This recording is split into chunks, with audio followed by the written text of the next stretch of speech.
Coming up on today's podcast, it's a Saturday special as we fix the problems with charging. Well, good morning, good afternoon or good evening, wherever you're listening in the world. Welcome to EV News Daily, show 615 today, and this is your edition for the weekend for Saturday, the 19th of October. My name is Martyn Lee, and I'm delighted to be joined on the podcast today by someone who is the founder and designer, and programmer of a brilliant website and app fixing the frustrations that some of us have felt over the years with EVs, when you want to charge, when there aren't too many chargers around. It's a brilliant website and a brilliant app. I've been signed up member of it. It's a free thing to use. It's called needtocharge.com. From needtocharge.com, welcome to EV News Daily, Chris Schofield. Hello. Hello. Do you want to just tell me a little bit more about the basic principle of it? It's something that it enables people to anonymously connect. Tell me all about it. Yeah, effectively. So the idea of Need to Charge is it's a way of helping your fellow EV drivers to get in contact with you when they need to charge if you're on a charger. There's always people talking about, people hogging chargers and EV rage and all that sort of thing.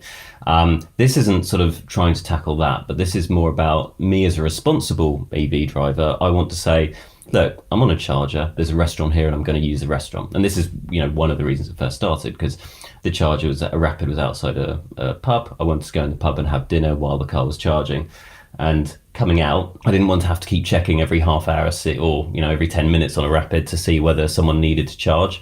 So I wanted to be able to let them contact me. A responsible way of doing it was that. And I didn't want to leave my mobile number or anything like that, as you suggest. You summed it up pretty well. I'm probably quite typical of many people who don't have a knowledge of how to make a product, but having an idea and thinking, wouldn't it be great if this existed? And that idea pops into my brain and then it flies out of it almost as quickly, and then we get on with our day. You are obviously the kind of person where an idea comes into your head and you go, I know how to fix that. So where do you start with? I mean, I'm talking like the hardcore coding of that. How do you start to come to that problem? Did you do it? Did you get somebody else to do it, and you were just the idea? How did that work? Well, I guess it all starts off with doing the lazy thing, which is, well, someone else must have fixed this problem initially. So I did look and see who else had done this sort of thing, and there was an app called Charge Bump, which attempted to do something similar, but that was from the point of view of someone's hogging the charger, I want them to get off. And in fact, I was actually using it, and I just sort of moved into a block of flats, and that had a shared EV charger, and I was trying to use it amongst the people there. But the thing is, every time you got a new person that came along, they needed to sign up for the app as well, and it became a bit of a faff and that sort of thing. So I thought, let's try and solve this myself. So I just put together a quick website and app and just saw if it worked amongst, say, the 5 people in my block of flats, and then just sort of thought, well, how can I just make this a bit more useful for the broader public? And so just built it out like that, making sure I had an iPhone app, an Android app.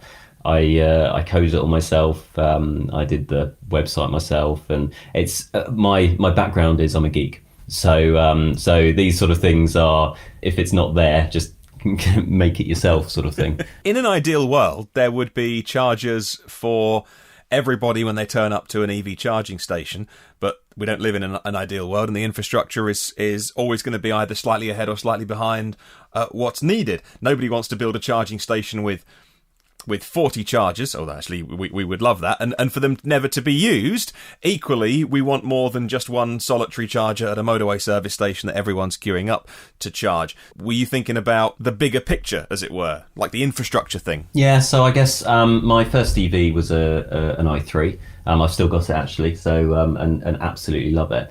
But the infrastructure has been evolving. So I've had that a few years, and the infrastructure has been evolving, which is great. But I would say it's still got quite a long way to go. And whether there are chargers that you turn up to and aren't necessarily working, or there are a new charger pops up in a location, but it's only one charger. And so yeah, I think there's a long way that the infrastructure can go. And obviously, we talk about Tesla quite a lot on the podcast, and I've recently got myself a Model 3, and the infrastructure is just it's just there. It's so much more advanced, and you go to a charging station and there's like 8 of them.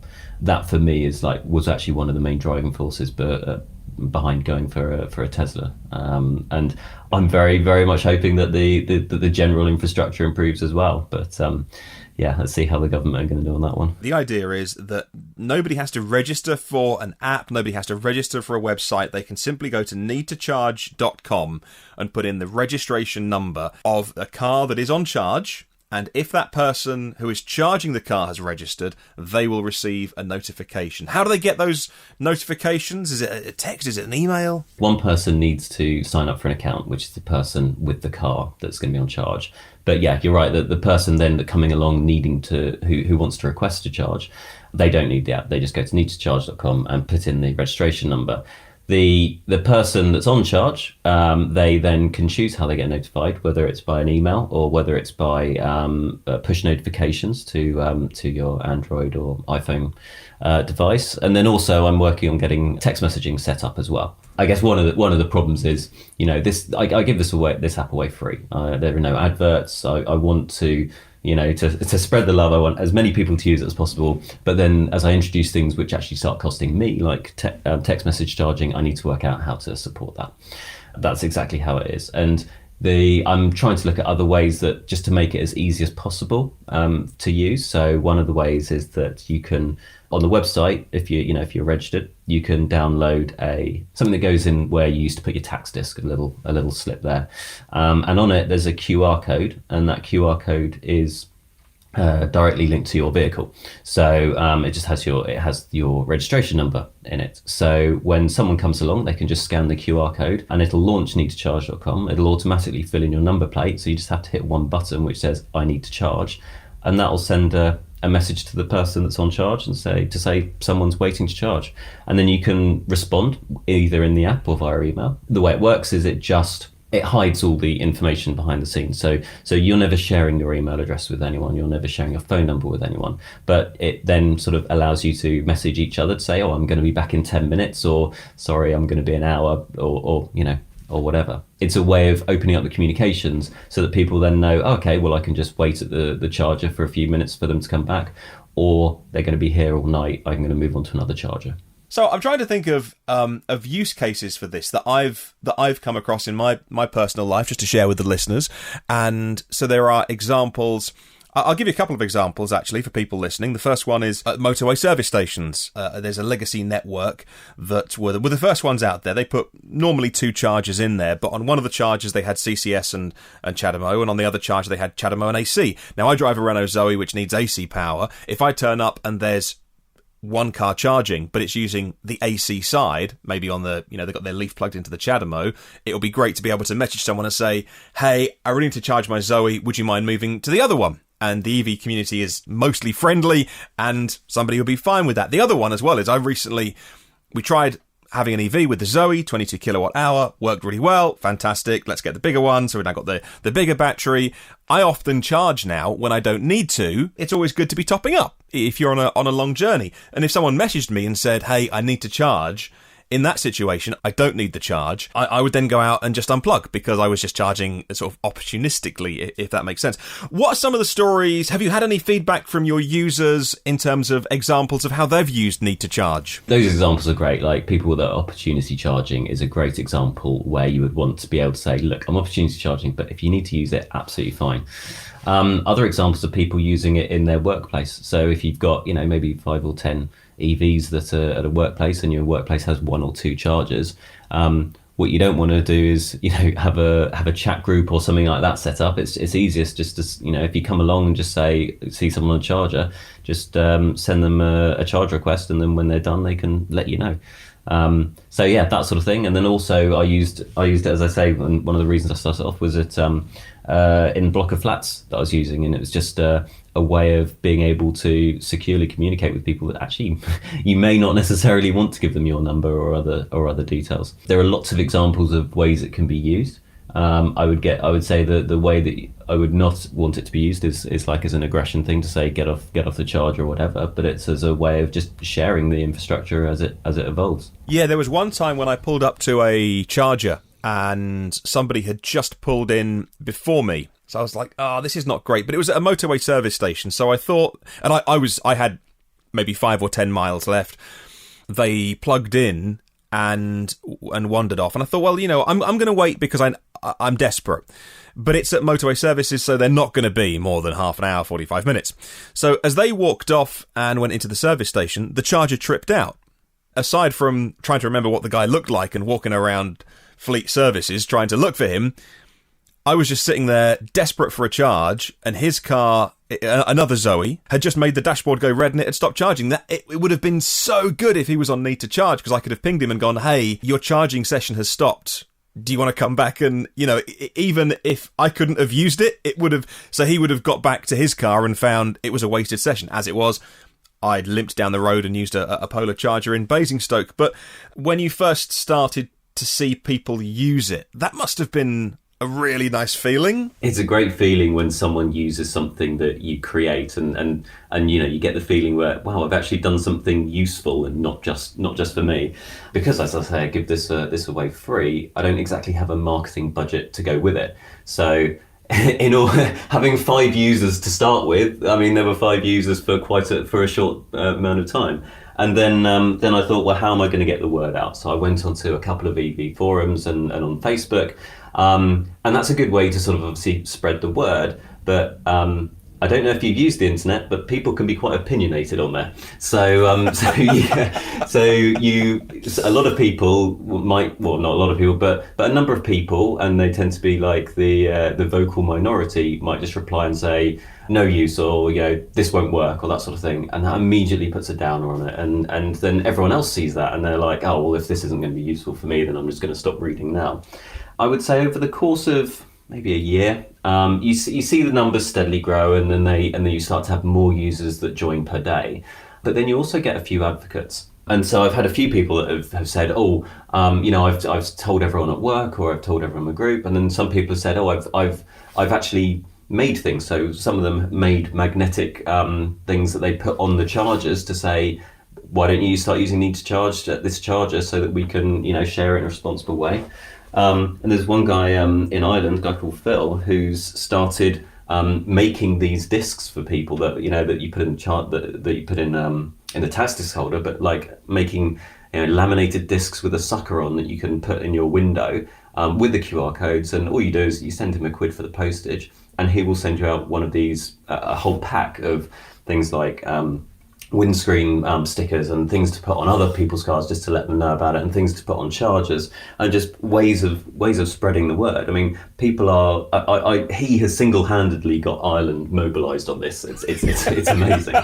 But yeah, it's just that you get real advocates, and then they start posting in it, and that's when I've seen people posting on Twitter and on Facebook and that sort of thing. That's when I think, wow, this is really pleasing to see, and then obviously I'm then encouraged more to develop it and improve it and that sort of thing. So you've owned an EV for a couple of EVs, but you've been as part of the EV gang for a while now. How have you seen it change over the years? I see more and more on the roads, and more EVs on the road, and that's a great thing. And I think when I first started, everyone was like, well, why are you getting an EV? Because it only goes 20 miles or something like that. And I think there's I come from a petrol head background. I absolutely loved my, fast cars, big engines, superchargers, the lot. And it was only when I sort of went for a ride in my friend's Tesla that I thought, oh, they're not all gee whizzes, then there's actually more to them. I think there is that mindset that needs changing around the general public, because most people will assume that an EV only goes a short distance, that it doesn't perform very well. And I think that is slowly changing. And I wouldn't, as much as I've mentioned them, I wouldn't call myself a Tesla fanboy, but I would say that they, for me, made sort of electric cars a bit cooler and a bit more something you'd want to drive. Ironically, that then got me into the i3. I would say the thing for me is that you don't tend to see many EV drivers with particularly bad etiquette. Yes, you get people that use a charger as a parking space, which is frustrating. Then you've obviously got the whole plug-in hybrids and things like the self-charging hybrid movement and all that sort of thing that does my nut. There is a lot of misinformation and miscommunication of information out there, and a lot of it's backed by the oil industry and how they want to try and see things grow. And you get the government targets, which are completely silly, like saying by 2040, that everything must at least have a battery. And it's like, wow, that's going to be difficult to do, isn't it? And it's really not. It's not going to further the cause at all about moving people to electric. So I would say that yes, things have started to grow more. Yes, you get the situation where people are using chargers more and that sort of thing. But I think people are generally have a good etiquette, I would say. In the UK, it's not a huge community. When I went over, I was working recently in Amsterdam, and every other taxi, for example, is an electric car. And then traveling to other places, and just the level of the electric cars is really growing rapidly, and it's got quite a way to go, but there is promise. And you've seen both sides of it now that you're a Tesla owner. So you pull up to those stalls where there's 8, 10, 12, 14 chargers, and so you get bummed if you have to share the power with someone these days because you're living in luxury. Yeah, the sharing the power and the idea that I can only charge at 50 kilowatts. Oh no! First world problems, but yeah, I think, but I've only used superchargers, I would say, twice so far because I've only had the car for a few weeks. The community is friendly. I got in there, I plugged in, and very soon I was just chatting to people. It was a pleasant place to be. Again, that's probably my geeky side coming out, and a lot of people probably just want to plug in and just head off just as they would at a petrol pump or whatever. But I think it actually does promote chatting to people because if you plug in, even if you only need a 10 or 15 minute charge, you can go and get your coffee, you can chat to people, and then come back to your car and head on.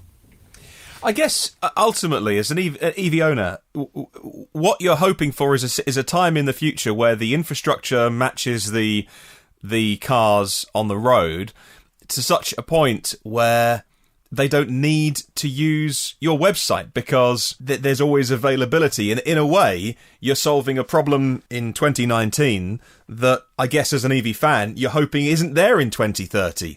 You're solving a problem which you hope goes away, I guess? Or will we always want to say, can I use that charger? I think that's fair. I mean, I liken it to when I took a role at a company, and my job was effectively to make myself redundant. So it was to say, right, you need to improve the processes and the ways of working in this area so much that you are no longer needed and everything just works seamlessly. I would imagine that there's going to be a trade-off between the infrastructure grows enough, but then there's also battery technology that improves. And when every car can do 5,000 miles on one charge, how much are you going to use public chargers? I think there is hopefully going to be a future where this app is not needed.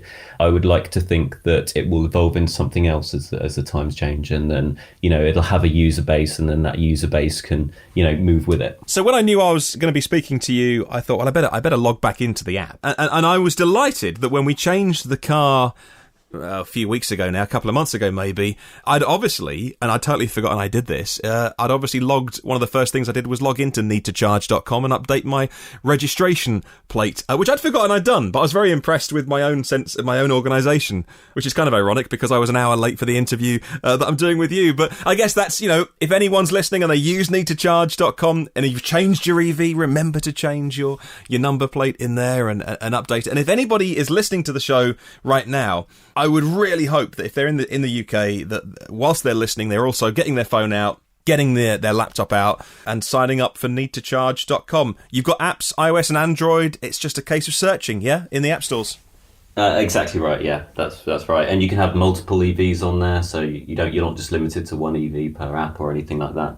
The other thing I'm doing at the moment is trying to work with some charging companies to say, can this be promoted on your chargers?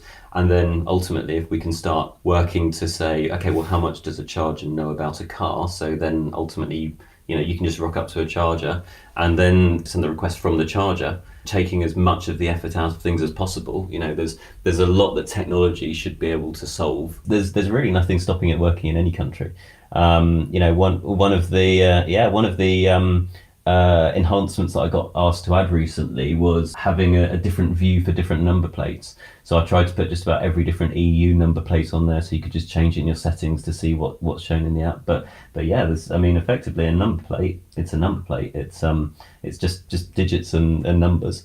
So yeah, you can use it in any country. I'm sure people listening to this right now, if they haven't already, they're about to be signing up for it. What's your hopes for how it's going to develop, or is that a top secret at the moment? My hopes are that everyone will be using it, and that just to make the EV community sort of more collaborative, and that as I say, working with some of the charging companies just to get them using it, because really there's only so much you can do in terms of telling your friends and that sort of thing. But if it can become a way of, just a part of your natural routine for charging, that's, I think, a better place to be. Chris, thank you so much for joining us today. Thank you very much. Well, thank you once again to Chris for joining me on the podcast for your Saturday special edition today. A brilliant idea. I'm sure you will agree with me. Right, Sunday's show will be all about question of the week this week. How can we replace lost revenue from fossil fuels when we're all driving EVs? You can email me hello@evnewsdaily.com or leave a comment on Facebook and YouTube. There are 258 patrons of the podcast. I got some new names to say hello to on Sunday's show. Thank you very much for everybody who makes this show happen. Gives me the resources to get this out every single day. Our premium partners are Phil Roberts of Electric Future, doing big solar installs here in the UK. Brad Crosby, my premium partner, and AVID Technology as well. If you'd like to get any of the previous shows, they are all online for free. A lot of interview shows in there as well. If you use the little search box on my blog, type in Saturday Special, you'll find them. And you can get the new shows first and free and automatically by hitting subscribe in your podcast app. Come and say hi on the socials by searching EV News Daily. Have a wonderful day. I'll catch you tomorrow. And remember, there's no such thing as a self-charging hybrid.